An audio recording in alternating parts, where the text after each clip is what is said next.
రేవంత్కి ఇప్పుడైనా గౌరవం ఇస్తారా? ఎందుకంటే ఇప్పుడు చంద్రబాబు గారికి వరుసనే అందరూ అభినందనలు చెప్పారు సీఎం అయిన తర్వాత.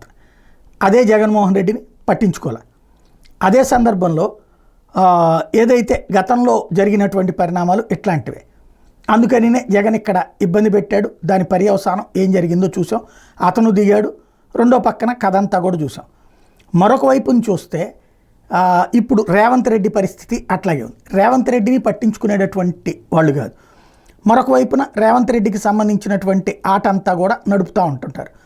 అతన్ని ఇబ్బంది పెట్టేటటువంటి వ్యవహారము అలాగే నడుస్తూ ఉంటుంది.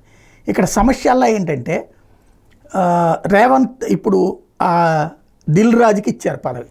దిల్ రాజు రేవంత్కి లేదా రేవంత్ సర్కార్కి సినీ పరిశ్రమకి మధ్యన ఎదురైనటువంటి ఆ గ్యాప్ని పూడ్చగలరా? ఇదే $1 మిలియన్ ప్రశ్న. ఏం జరుగుద్దో చూడాలి.